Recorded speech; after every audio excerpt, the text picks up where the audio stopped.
بسم الله الرحمن الرحيم. يا اخوان، احنا مقبلين على ربيع، تحسن الجو.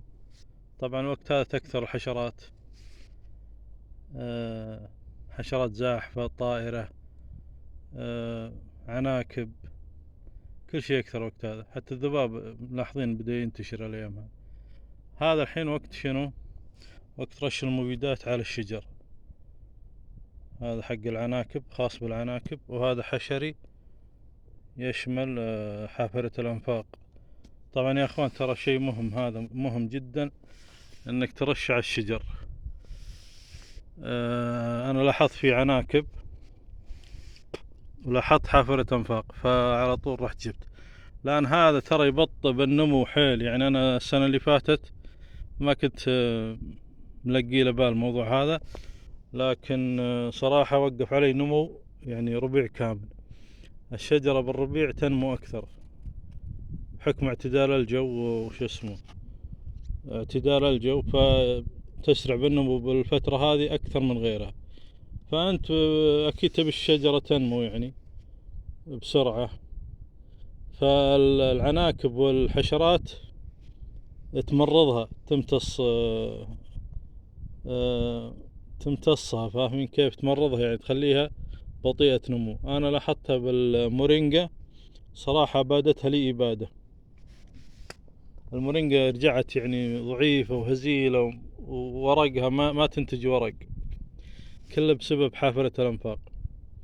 فخلاص تعلمت الدرس. كل فترة ربيع الآن، شوفوا يعني الحين شهر 10 تقريبا، هذا اعتدال الجو، لازم ترش. وبعد شهر 4 الجاي بعد لازم ترش، يعني رشتين لك بس أنا فترات الربيع، يعني اعتدال الجو. أوريكم الآن كيف برش، وأوريكم بعض حافلة الأنفاق اللي عندي، خصوصا حافلة الأنفاق أكثر ما تحب السدر والمورينجا. بعض الشجر ما تجي. والطلح هذا يحب العناكب تحبه. فبحاول اشوف لكم اذا لقيت بيت عنكبوت وحافرة الانفاق ان شاء الله.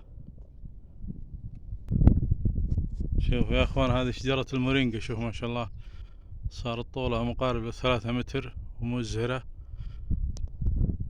طبعا لو ما رشيتها سبحان الله راح يصير معي مثل السنة اللي فاتت، تقلص، سقوط اوراق، خلاص تبقى على عود عودين فيهن ورق والباقي. شوف الورق، العود الميت الاول هذا، تشوفون هذا العود ترى مات، طلع عود ثاني. فكل السبب من الحشرات. اذا ما درت بالك على شتلاتك راح اقلها، اذا ما ماتت يضعف النمو عندها.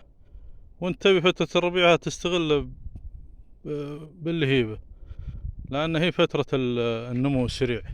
يعني عندكم هاي 3 متر، انا اتوقع اخر الربيع تبي تصير 4 متر فوق وانتشار تحت. خلنا اوريكم حافرة الانفاق هذه واضحة بالسدر. السدر ترى مرة يعني مهدد كثير بعدة حشرات. يعني خلنا نوريكم يا شوي. شوفوا يا اخوان، هذا السدر طبعا بدأ يزهر بعقد الثمار، تشوفونه. حافرة انفاق وين؟ شوفوا هذه، شوفوا الورقة هذه يسمونها حافرة الانفاق. هذه هي المشكلة. طيب انا رشيتها الحين، اوريكم الثانية.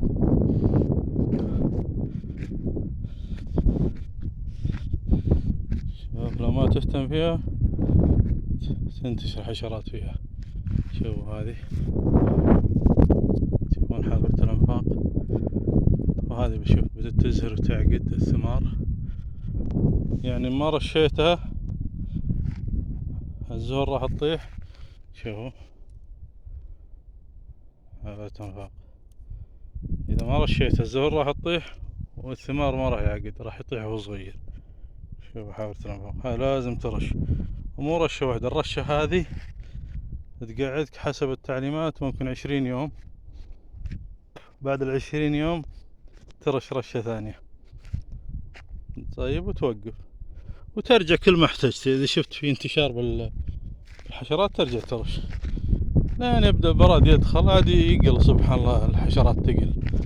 بس فترة الربيع واعتدال الجو هذا تظل ترش، يعني هذا مفعول 20 يوم، بعد 20 يوم ترش رشة ثانية وخلاص.